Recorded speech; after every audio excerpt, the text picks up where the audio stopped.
ಪ್ರಜ್ವಲ್ ವಿಚಾರದಲ್ಲಿ ಒಕ್ಕಲಿಗರ ನಾಯಕತ್ವ ಇದೆ ಎಂಬುದು ಭ್ರಮೆ ಅಂತ ಎಚ್ಡಿಕೆ ಹೇಳಿಕೆಯನ್ನ ಕೊಟ್ಟಿದ್ದಾರೆ. ಪ್ರಜ್ವಲ್ ವಿಚಾರದಲ್ಲಿ ಒಕ್ಕಲಿಗರ ನಾಯಕತ್ವ ಅನ್ನೋದು ಭ್ರಮೆ. ಡಿಸಿಎಂ ಡಿಕೆ ಶಿವಕುಮಾರ್ ವಿರುದ್ಧ ಹರಿಹಾಯ್ದಿದ್ದಾರೆ ಎಚ್ಡಿ ಕುಮಾರಸ್ವಾಮಿ. ಮಹಿಳೆಯೊಬ್ಬರಿಂದ ಗನ್ ಪಾಯಿಂಟ್ ಎಂದು ಹೇಳಿಕೆ ಕೊಡಿಸಿದ್ದಾರೆ. ಜಡ್ಜ್ ಮುಂದಿನ ಹೇಳಿಕೆ ಮಾಧ್ಯಮಗಳಿಗೆ ವಿಷಯ ಕೊಟ್ಟವರು ಯಾರು ಅಂತ ಇದೇ ಸಂದರ್ಭದಲ್ಲಿ ಎಚ್ಡಿಕೆ ಪ್ರಶ್ನೆಯನ್ನ ಮಾಡಿದ್ದಾರೆ. ಪ್ರಜ್ವಲ್ ವಿಚಾರ ಸದ್ಯ ದೇಶಾದ್ಯಂತ ಸದ್ದು ಮಾಡ್ತಾ ಇರುವಂತಹ ವಿಚಾರ. ಈಗ ಇದೇ ಪ್ರಕರಣಕ್ಕೆ ಸಂಬಂಧಪಟ್ಟಂತೆ ಎಚ್ಡಿಕೆ ರಿಯಾಕ್ಷನ್ ಅನ್ನ ಕೊಟ್ಟಿದ್ದಾರೆ. ಪ್ರಜ್ವಲ್ ವಿಚಾರದಲ್ಲಿ ಒಕ್ಕಲಿಗರ ನಾಯಕತ್ವ ಅನ್ನೋದು ಭ್ರಮೆ. ಮಹಿಳೆಯರೊಬ್ಬರಿಂದ ಗನ್ ಪಾಯಿಂಟ್ ಎಂದು ಹೇಳಿಕೆಯನ್ನ ಕೊಡಿಸಿದ್ದಾರೆ ಅಂತ ಡಿಸಿಎಂ ಡಿಕೆ ಶಿವಕುಮಾರ್ ವಿರುದ್ಧ ಕುಮಾರಸ್ವಾಮಿ ಇದೀಗ ಹರಿಹಾಯ್ದಿದ್ದಾರೆ.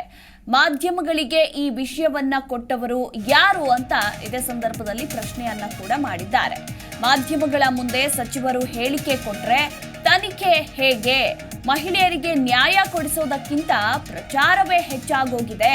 ಪೆನ್ ಡ್ರೈವ್ ಪ್ರಕರಣಕ್ಕೂ ಬಿಜೆಪಿ ನಾಯಕರಿಗೂ ಏನು ಸಂಬಂಧ ಇದೆ ಅಂತ ಎಚ್ಡಿಕೆ ಪ್ರಶ್ನೆ ಮಾಡಿದ್ದಾರೆ. ಕುಮಾರಸ್ವಾಮಿ ಸ್ಥೀಮಿತ ಕಳೆದುಕೊಂಡಿಲ್ಲ ಅಂತ ಹೇಳಿ ಡಿಕೆಶಿಗೆ ತಿರುಗೇಟನ್ನ ಕೊಟ್ಟಿದ್ದಾರೆ ಎಚ್ಡಿಕೆ. ಮಾಧ್ಯಮಗಳ ಮುಂದೆ ಸಚಿವರು ಹೇಳಿಕೆಯನ್ನ ಕೊಟ್ರೆ ತನಿಖೆ ಹೇಗೆ ನಡೆಸ್ತಾರೆ? ಮಹಿಳೆಯರಿಗೆ ನ್ಯಾಯ ಕೊಡಿಸೋದಕ್ಕಿಂತ ಪ್ರಚಾರವೇ ಹೆಚ್ಚಾಗೋಗಿದೆ ಅಂತ ಡಿಕೆಶಿ ಹೇಳಿಕೆಗೆ ತಿರುಗೇಟನ್ನ ಕೊಟ್ಟಿದ್ದಾರೆ ಎಚ್ಡಿಕೆ.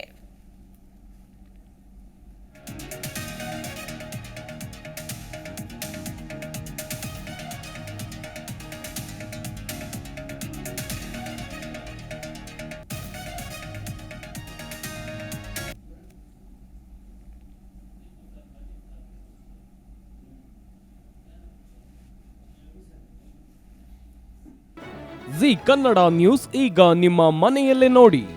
ಎಲ್ಲ ಕೇಬಲ್ಗಳಲ್ಲಿ ಈಗ ಲಭ್ಯ.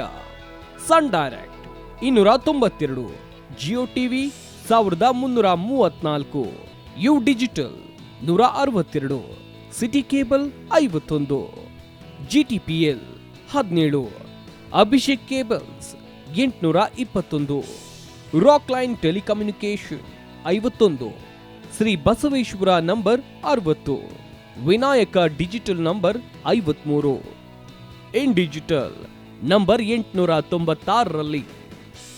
ನಿಮ್ಮಿಸ್ತದ ಜಿ ಕನ್ನಡ ನ್ಯೂಸ್ ನೋಡಿ ಆನಂದಿಸಿ.